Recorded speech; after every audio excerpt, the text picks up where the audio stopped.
Donc, commande tabulation sur le Mac, Alt-Tab sur le PC pour passer de Illustrator à Photoshop. Quand on est dans Illustrator, dans la palette lien, on voit qu'il s'agit d'un fichier lié. Il y a la petite chaîne. Le menu me propose d'incorporer l'image parce que c'est une image qui n'est pas incorporée, mais je ne l'incorpore pas, il faut qu'elle reste liée. Quel intérêt? Bon, commande tabulation, je vais dans Photoshop. On va par exemple modifier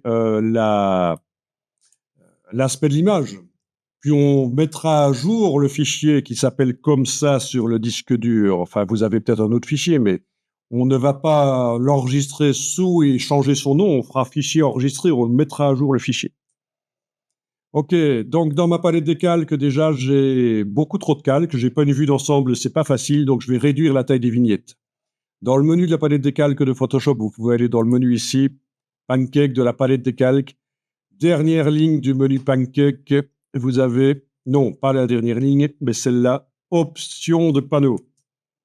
Et là, on peut choisir, par exemple, d'avoir des vignettes de taille moyenne plutôt que des grandes. OK.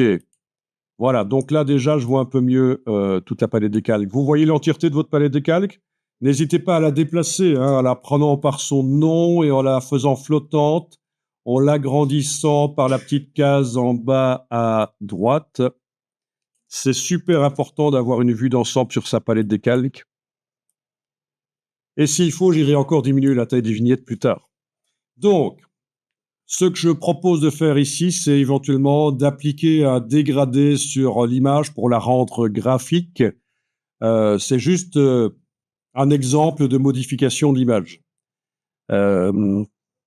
Parce que, voilà, il faut, pour qu'on voit bien ce qui va se passer, il faut faire une modification radicale. Donc avant, je disais parfois modifier la luminosité et le contraste de l'image. Et alors les gens ne modifiaient pas assez. Ils avaient l'impression, quand ils allaient dans Illustrator, que ça n'avait pas marché. Donc ici, on va faire quelque chose de radical comme changement. Alors, on va mettre un calque spécial qu'on appelle courbe de transfert de dégradé. On va le mettre au-dessus de tout. Voilà. Donc, vous devez d'abord activer le calque qui est celui du dessus. Vous voyez, on les active comme ça, mais en fait, c'est celui du dessus qu'on doit activer. Et comme ça, le nouveau calque qu'on va faire va aller juste au-dessus de celui qui est activé. Et vous allez dans le bas de la palette des calques, sur l'icône de 2001 ici, et vous allez choisir, donc l'icône ici de 2001, vous allez choisir courbe de transfert de dégradé.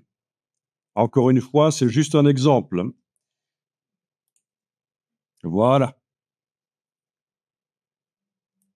Donc, vous avez le calque qui est visible là, qu'on peut même désactiver s'il fallait. Mais là, on va le laisser actif, je veux dire affiché.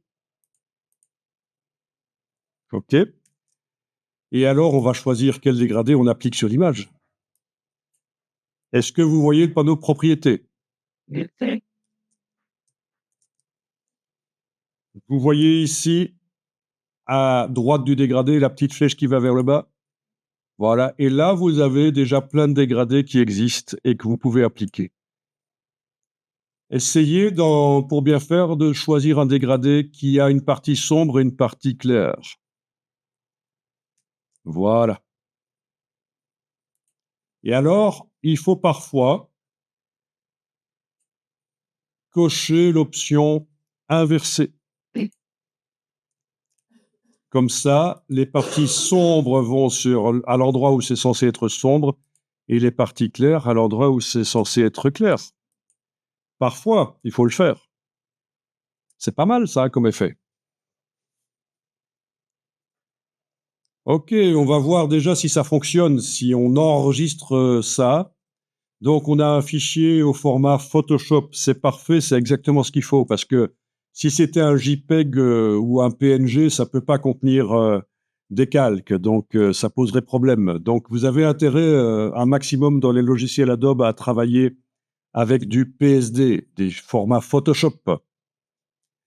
Alors, vous allez faire fichier enregistré. Donc, on vient d'enregistrer, de mettre à jour le fichier qui est sur le disque dur s'appelle comme ça. Vous passez dans Illustrator, commande tabulation, et il est probable qu'à un certain moment, ça prend quelques secondes parfois, il va vous dire que le fichier a été modifié. On peut peut-être déjà forcer la mise à jour.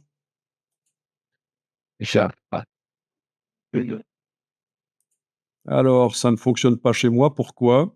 Ah, ah. Chez vous, ça a fonctionné? Bon, j'ai peut-être ouvert l'image, j'ai importé l'image en allant la chercher au mauvais endroit, en fait. C'est idiot. C'est idiot parce qu'il y a l'image sur le serveur, puis il y a aussi l'image sur... voilà. Alors, ouais, ne me dites pas que j'ai travaillé sur le serveur, là. C'est possible que j'ai travaillé sur le serveur. Ok, c'est pas grave. Petite erreur de ma part, j'ai pas travaillé sur la bonne image. C'est pas grave. Je vais fermer cette image-ci et je vais réouvrir l'image en allant la chercher dans le bon dossier. Oui, ça c'est le problème hein, quand on a la même image à différents endroits. Ok. Allez. Donc, courbe de transfert de dégradé. Et voilà. Et voilà. Fichier enregistré. Voilà. Et je vais l'importer. Voilà. Voilà, ok. Donc, si ici je décidais de changer de dégradé, je vais pouvoir faire fichier enregistré à nouveau. Dans ce cas-là, je décoche inversé avec certains dégradés. Fichier enregistré, voilà, et dans Illustrator, il me propose en effet, là ça marche. Donc j'ai fait l'erreur qu'il fallait pas faire tout à l'heure. J'avais la même image sur le serveur et sur mon disque dur interne et j'ai importé dans Illustrator celle qui était de mon disque dur interne et dans Photoshop, j'avais ouverte celle du serveur. Donc, erreur de débutant. Ok, donc il me dit, voulez-vous mettre à jour? Je dis oui, et voilà, ça met à jour, quoi. Ok? Ok, je vais repasser dans Photoshop. Donc, on est en train de modifier la courbe de transfert de dégradé, on est d'accord. Vous avez choisi un dégradé.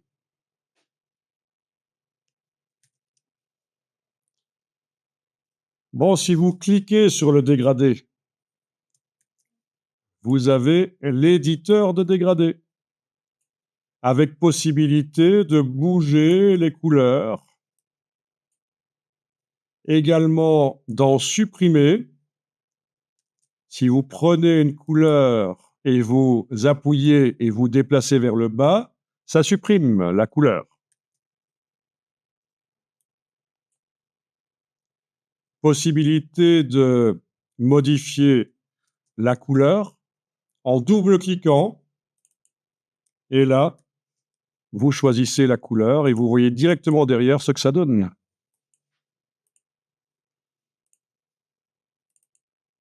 Donc, on a vu bouger, supprimer, modifier. Et vous avez aussi ajouté. Si vous cliquez à un endroit où il n'y a rien, ça ajoute. Mais ça ne change rien dans l'image, je crois. Hein. Ah si, quand même un peu ici. OK. Et vous double-cliquez, vous choisissez la couleur. Voilà, voilà. Très intéressant pour faire des choses graphiques, ce système.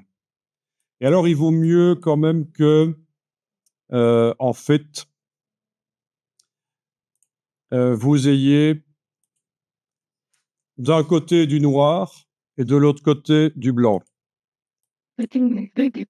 Comme ça garde un côté un peu photoréaliste, ça ressemble à une photo.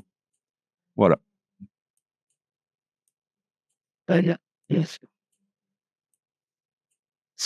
Amusant, ça.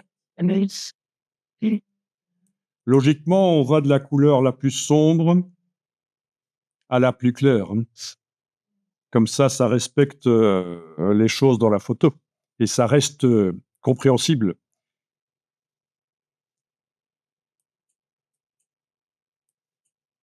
Amusant, ça.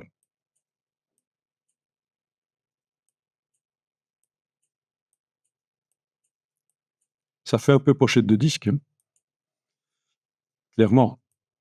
Voilà, donc vous avez vu comment choisir un dégradé parmi tous ceux qui sont proposés. Et vous avez vu qu'une fois que vous en avez choisi un, vous avez encore la possibilité de modifier avec le dégradé là, en cliquant sur le dégradé et en chipotant ici en bas. Supprimer, modifier, ajouter, déplacer. Voilà, voilà. Je fais fichier enregistré dans Illustrator. Il va me proposer normalement la mise à jour. Bon, il faut un peu de temps pour que... Ah voilà, ok. Il me propose, je réponds oui, et voilà. Nickel. Est-ce que c'est bon pour vous?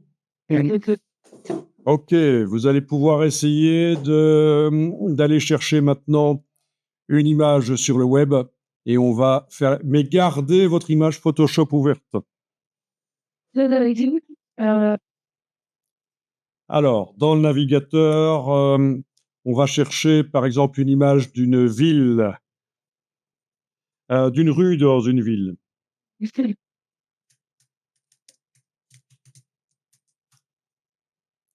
Voilà, donc je suis dans bing.com, idéalement.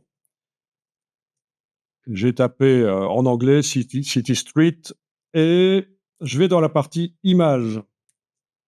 Est-ce qu'on est bon? Oui. Parfait. Est-ce que vous voyez des images de villes, j'imagine, des rues dans les villes? Je vous rappelle que vous n'avez pas nécessairement le droit de tout utiliser. Donc, dans les filtres, il peut être intéressant de demander une licence domaine public ou Creative Commons. Et alors, je vais vous demander de prendre... déjà, vous voyez qu'il y a des images différentes, en fait, hein. Vous avez certaines images où les bâtiments, les verticales des bâtiments sont bien parallèles au bord de l'image. Vous le voyez. Et d'autres où les bâtiments, ben, ils fouillent vers le haut, ça penche. Il y a une perspective. En fait, une photo, si on veut lui donner un côté pro, il faut que les bâtiments qui sont verticaux soient également verticaux dans la photo. C'est mieux. Donc, je vais vous demander de prendre ici une photo où clairement on voit que c'est pas droit. Euh,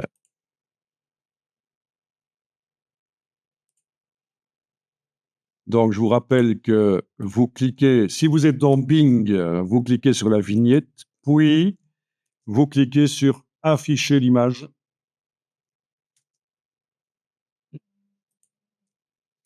Et là, vous avez l'image en grand et que vous pouvez faire clic droit, enregistrer l'image sous. Ah ben oui, c'est la première fois qu'on le fait.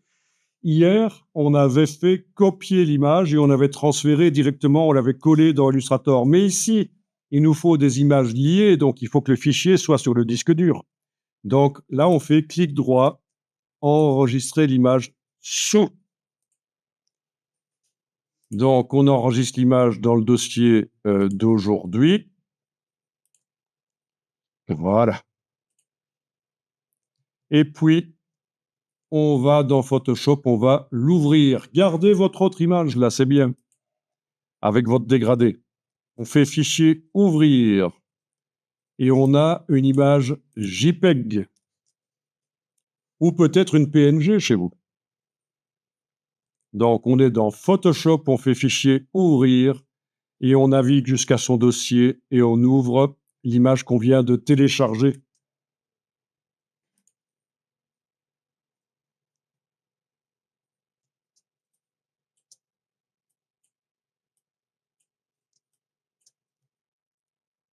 Oui, alors dans Photoshop, faites pas l'erreur habituelle du débutant. On veut amener une image dans Photoshop, c'est une image pixel qui est sur le disque dur. On veut l'amener dans Photoshop. L'erreur, c'est de faire fichier nouveau et puis de faire fichier importer et d'aller chercher l'image. Ça, c'est pas bon, hein. Ça, c'est pas la bonne méthode. Il n'y a pas de raison de faire ça. Le Photoshop, il travaille des pixels. Oui, c'est dans Illustrator qu'on ferait ça. Illustrator, c'est des vecteurs et on veut amener des pixels, on les importe, on importe. Et dans Photoshop, c'est quand on veut amener des vecteurs qu'on importe. Mais Photoshop, il travaille des pixels, donc je fais pas ça. Je fais fichier ouvrir, c'est sa matière première. J'ai pas besoin d'importer, j'ouvre. Vous voyez, c'est un peu le principe, hein. Donc, faites pas l'erreur de créer un document et d'importer dedans des pixels si vous êtes dans Photoshop. On ouvre. Bien, est-ce que ça marche jusque-là? Ok, bon, l'image n'a pas des verticales, mais ça, on va en parler plus tard. Ici, on va mettre une courbe de transfert de dégradé, la même que celle qu'on a mise sur l'autre image. Alors, comment faire? Ben, c'est assez simple en fait. Open your eyes, ouvre tes ouilles. Vous avez les deux onglets là, on est d'accord, hein? Vous allez sur l'onglet qui contient le calque de transfert de dégradé. Vous le voyez?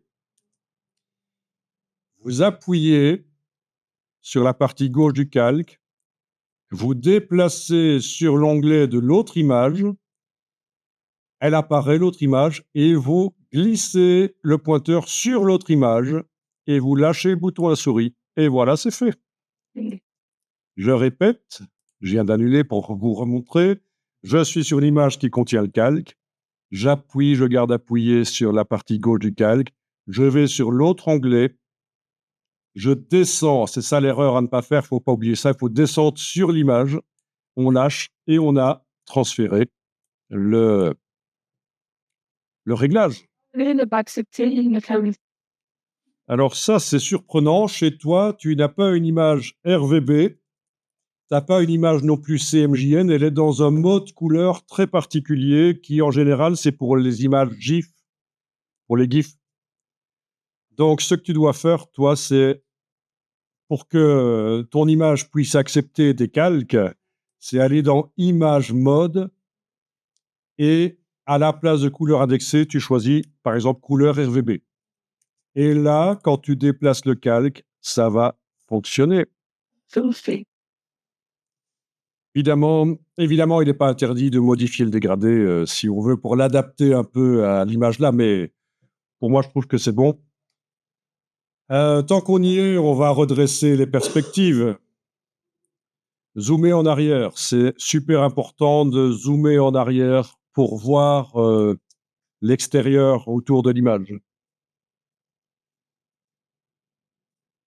Activer le calque qui contient les pixels dans la palette des calques, c'est l'arrière-plan. Parce que ça, c'est la correction couleur, mais c'est sur l'arrière-plan qu'on va travailler.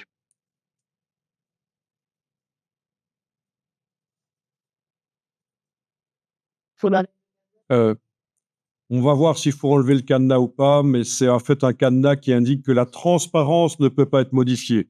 On va voir. On va voir. Ça va peut-être être automatique. Vous faites menu sélection, tout sélectionné.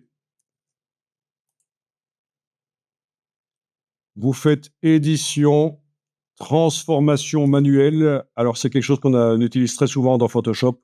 Le raccourci est très connu, commande T. Voilà.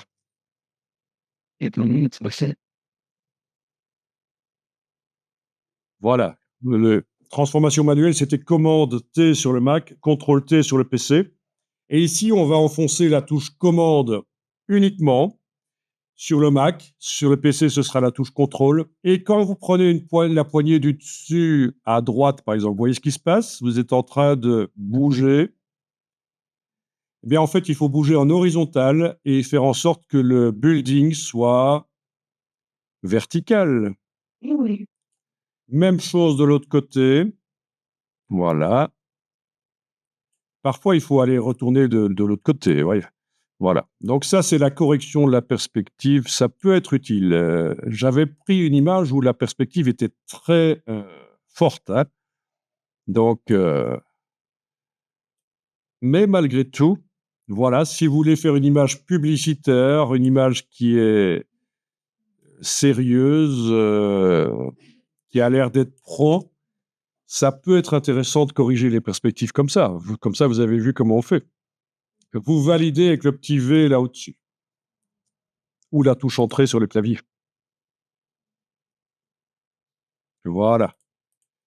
Et si vous voulez voir l'avant-après, ben c'est dans la palette historique, menu fenêtre historique. Vous avez la possibilité de revenir avant et après, comme ça, vous voyez l'avant-après. Dans la palette historique, menu fenêtre historique avec un H. Voilà. En cliquant, on n'utilise jamais la corbeille dans le bas de la palette historique. En tout cas, pas. C'est avec la partie supérieure qu'on peut utiliser la corbeille, mais avec la partie inférieure, ça ne sert pas. Ça va, vous voyez l'avant-après? Bon, on va enregistrer l'image. Vous vous souvenez, c'était une image JPEG. C'est d'ailleurs écrit là. C'est bizarre parce que. Donc c'est bizarre, on a dit que dans les images JPEG, on ne peut pas mettre de calque, et pourtant on a réussi à en mettre un. Parce qu'en fait, quand l'image est ouverte dans Photoshop, il ne s'occupe pas encore du format.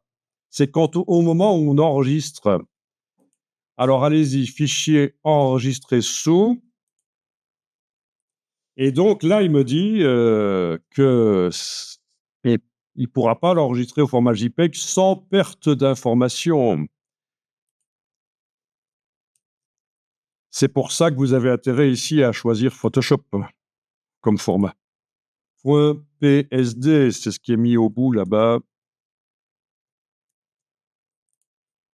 OK, vous l'enregistrez au format Photoshop alors.